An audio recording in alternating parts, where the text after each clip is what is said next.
guys, hope you're doing well. I've been using the iPhone 12 mini for about 2 days now, and I have a couple of thoughts that I'm not seeing in any other reviews out there. So I just thought to mention that to you at the earliest.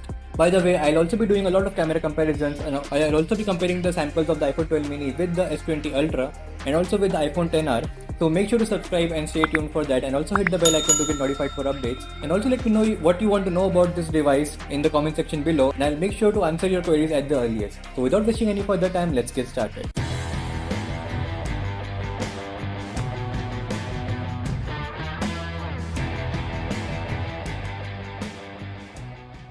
So this time what I'll do is I'll do it a bit differently. So I'll run through the cons first and not the pros, because we all are already impressed with the iPhone 12 model. So I think the cons should be put first, so that this might drastically change your purchase decision as well. So do make sure to watch this video till the end for the pros as well. So this will help you better in deciding whether you should go for this phone or not, or whether we should go for some other iPhone 12 model as per your usage, or probably you should not go for the iPhone 12 at all. So make sure to watch till the end. So starting with the cons first.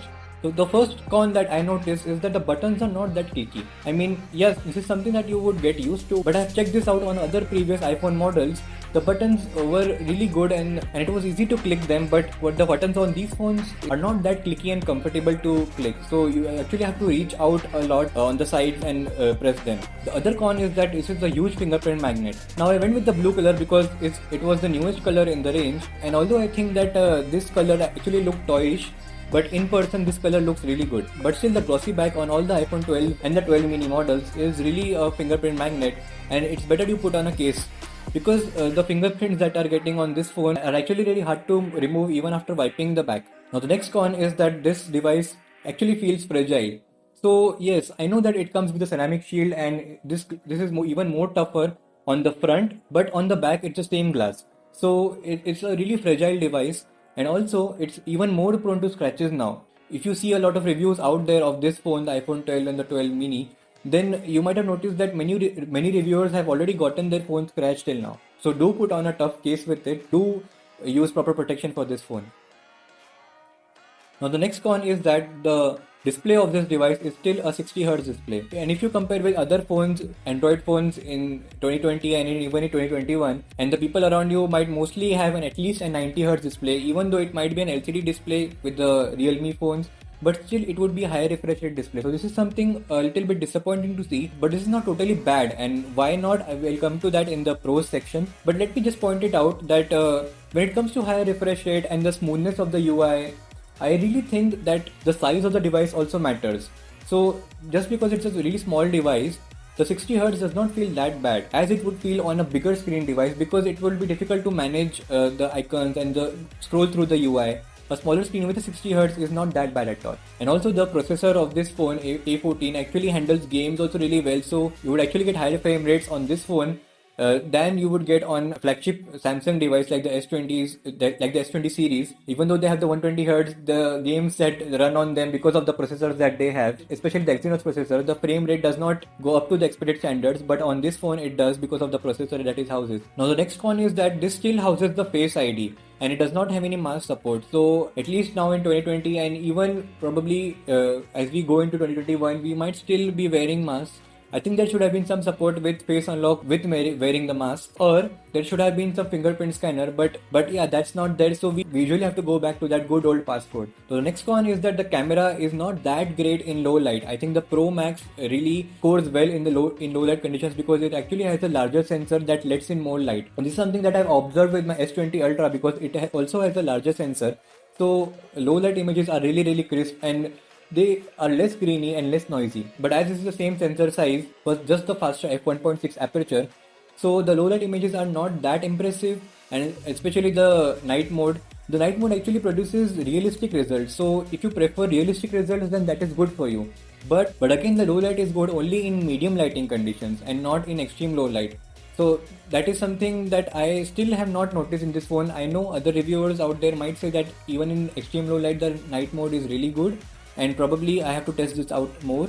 But as of now, I did not get good results in extreme low light conditions. Now the next one is that from the 2 days that I've been using this phone, I did feel the need of a zoom lens. Now probably most of you out there might not be using a zoom lens, so probably you might not care. But I have been using the zoom lens on my Samsung Galaxy S20 Ultra, which supports a whooping 100 times space zoom. So I've really gotten used to using those at least the 5 times or the 10 times zoom. So there is no zoom lens on this camera. Kinda impressed with the digital zoom on this phone, but in low light again it does not seem to work that well and is very grainy. Now the next con I would mention is not specific to this iPhone 12 mini, but is across all the iPhone 12 models or iPhones in general, because this is regarding iOS 14. So I did find a lot of bugs in iOS 14, and I also looked up online. Many people were facing this, like apps are crashing, and specifically as I'm coming from Android, I did notice that there is not much support for background tasks. Because whatever you do, for example, if you're sending some photos to someone, if you select 5 photos and send them via WhatsApp, so until all the images are sent, until the status bar is complete, you cannot move ahead and use WhatsApp. But this is not that I faced in Android. Even if things are going on in background, I can still use WhatsApp, and this applies to all the other apps as well. And also the RAM that this phone comes with is less, 4 GB, but I don't think that RAM is less. I think that is more than sufficient, but iOS 14 is not that optimized with it. And that is why I did notice a lot of apps reloading. Even if I'm not running many apps together, if I've just opened YouTube and if I've opened some other app like WhatsApp, and if I go back to YouTube reloads. So this is something that I did not expect. And I am coming from the 12 GB RAM model of the S20 Ultra, so all the apps actually, even if you keep 10 apps open, all of them stay open and none of them refreshes. So I think this can be well optimized when it comes to iOS 14. So the RAM optimization is not done well as of yet, but probably we might get to see that with future software updates. Well, when it comes to 2 days of usage, that is all the cons that I could come up with, because the rest of the points that I would mention are the pros. The first pro is that the colors that this iPhone 12 mini or the 12 and even the Pro models to say actually look much better in person. So if you look online, then they might not seem that impressive, and especially this blue color seems a bit toyish, but in person it looks really impressive and really beautiful. Now, the next pro that I noticed is this is something that I did not even expect. Because of the new Qualcomm adapter that Apple is using in these iPhone 12 models, the Wi-Fi reception and even the cellular reception has improved drastically. And at places where I was not getting that much reception, I am now getting even more bars and even better download speeds. So that is something to keep in mind, and this is something very useful. So I think Apple did a great job and went ahead with this decision, improving the quality of the modem. Now the next pro that I would say is the respectable screen size of this phone.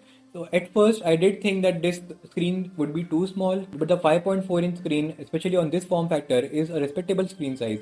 And media consumption is not that bad on this phone, and it's actually better than I expected. So obviously, yeah, a bigger screen size phone would give you better media consumption, but this screen uses an OLED panel now, the smart... I keep forgetting that name. Anyway, this is an OLED panel now, the Apple's OLED panel, and I think this is a really great panel. And I'm so glad that they put an OLED panel, because it really helps in battery life. Because if you use a dark wallpaper, if you use a dark theme, then it actually affects the battery consumption, the battery life on this phone. And considering that this already comes with a smaller battery, then I think the OLED display actually makes a huge difference. And to practically state it out, I did notice a difference of about an hour and 1.5 hours. So that is a pretty big difference. The other advantage of this phone is the weight of this device. So I'm not sure if you're like me, and if you like to watch media at night lying down on your bed and holding your phone like this, the weight actually helps a lot. And especially even if you use your phone throughout the day, holding the phone does not make your hands feel the fatigue. And the weight distribution is done so well, it also feels premium, and at the same time it's really easy to operate and hold.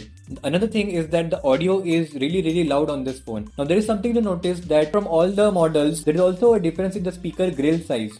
This is the smallest speaker grill size that you would get on any iPhone 12 model. The regular iPhone 12 has a bigger speaker grill, and the 12 Pro Max has an even bigger speaker grill. But there is not much of a difference in the audio quality and even the loudness. It gets pretty loud, trust me. Another advantage is that what I love about this phone, I think the most of this phone, is the processor that it comes with. The performance is stellar. The A14 Bionic chip really handles everything well. Even though I did notice a lot of iOS 14 bugs that I pointed out earlier, all the other things, even gaming, are super stellar, and you get even higher frame rates in the gaming, higher quality of gaming, and also simply everything that you do with this phone is handled really well. Even it records even Dolby Vision HDR so smoothly, I did not notice any stutter at all. decoding Dolby Vision HDR on a small phone, fitting all those components in a small phone, and still be able to record Dolby Vision HDR without any lag. That is, I think, that is the heaviest task a phone can perform in 2020. So I think that is a pretty big deal. If you would be using your phone for about more than 2 years or so, still you might not notice any performance degradation, because the A14 is simply the most powerful chip out there as of today, and so powerful that they are even using the almost the similar chip, and they have created the M1 chip for their MacBook lineup. So this speaks for itself. Now, as I mentioned about the Dolby Vision HDR, I think this is a big step up that Apple has done, providing Dolby Vision HDR 10-bit recording on this phone, even though it is not supported and on many social media platforms, but it might be supported in the future. And this is something that gives a lot of flexibility if you are actually editing videos, well, not in Final Cut Pro, because I think it still does not support Dolby Vision HDR, but still it is a good futuristic thing to have in your phone, and it does support and does provide a lot of flexibility. I have noticed the difference between the normal video on this phone and the Dolby Vision HDR. The difference is there in the fine details that the video has, and also in the dynamic range. If you shoot directly into the clouds, you would notice a lot more details when the Dolby Vision HDR is turned on. Now, there is something that I would like to talk about Dolby Vision HDR, and this is I think this goes in hand with the 8K that Samsung offered. This, I think, basically seems like a response to Samsung with their 8K capabilities. So I know 8K and Dolby Vision HDR are really different things, but still all they do is they provide a higher quality video, a really high amount of details, and also both of them are not supported on any other platform out there. Because I know I have recorded a lot of 8K video on my S20 Ultra, and I have to always downscale that, and then I can upload it to all the social media platforms. So the reason for me mentioning about 8K is that I think the Dolby Vision HDR thing is a better move than 8K, because when it comes to 8K, you just get the higher quality in detail, even though it is impressive. But in the S20 series, it's low frame rate, 24 FPS. The stabilization is not that good. It's a bit jittery also, and especially with the processor that the S20 series comes with, the Exynos processors, it does not handle that well. So I think having Dolby Vision HDR compared to just 8K quality is a really big move, because 4K in itself is good when it comes to quality. But the iPhone 12 mini supports up to 30 FPS, and if you go for the Pro model, they can record Dolby Vision HDR up to 60 FPS. So this actually gives a lot of flexibility to you to manipulate the colors and also the details, the highlights, the shadows. So if you're a professional video editor, then this is something that you would find really interesting. Now, the other advantage that I want to talk about this phone, this is not an advantage basically, but this is a good thing of this phone. And a lot of people out there have been asking these questions, like, is typing difficult on this phone? Because it's a smaller screen now. So as I mentioned earlier, the screen is not that small, and to be honest, I actually did not face any issues while typing on this phone. And I am coming from a bigger 6.7-inch display, where the keyboard actually felt like it's going from one wall to another. It was so huge, and it was so easy to type on the S20 Ultra's 6.7-inch display. I really did not do any mistake while typing on this phone, because I think the size is just perfect of the keyboard as well. So if you've been worrying about that, then I don't think you need to worry at all. You will definitely get used to it. And actually typing with one hand is also really convenient. Now, another advantage of the iPhone 12 mini is that it supports fast charging. So I have been charging this with my 25-watt charger of the S20 Ultra. I was really impressed with the charging speeds. Like, you can go up to 80% in just about half an hour. It does slow down after that, but that is common with all the devices that support fast charging. So I know that might take a big hit on the overall battery life of this phone, but still it's something good to have, because considering the smaller battery that this phone houses. If you might have noticed, I did not mention the battery life on this phone in the cons section before. And all the reviewers out there have been saying about the battery life of this phone. So the battery life does not suck that much. With moderate usage, you can easily get through to the night. Yes, obviously, probably mostly you might not go through the entire day with a single charge, but considering that it supports fast charging, I think you don't need to worry about the battery at all. And this is one of the major reasons why I did not go with the MagSafe charger, because it maxes out at 12 watts for this phone. Because of the thermal envelope, it maxes out at 12 watts instead of the 15 watts on the iPhone 12 and the Pro models. So 12 watt would be pretty slow for this charging. That's why I did not go with the MagSafe charger. And I would suggest go with the wired 20 watts or 25 watts charging. So it charges really fast, and you won't really have to worry about the battery at all. Now, the good thing about this is the lack of refresh rate. I mentioned in the con section that it does not have the latest higher refresh rate like all the phones that are coming with. This is a good thing basically, that it does not come with a high refresh rate, because then it would have drained the battery a lot. And considering that it already has a smaller battery, so I think that's a good thing. Now the other good thing that I've noticed is that the Face ID angles have improved. I know by the specs and also by other reviews out there, the Face ID hasn't been changed at all. But still, I did notice a good improvement in the angles, and also even in the extreme low light, the Face ID works really well. So it's a good thing that you get the best-in-class Face ID on your phone, which is actually the one of the most secure authentication factors out there. So that's it, guys. This was not it. I would definitely be making an in-depth review of all the points that I've been noticing with this phone, and also with detailed camera reviews, camera comparisons. So make sure to subscribe and stay tuned for that. I hope you guys like this video. I'll catch you in the next one. Peace.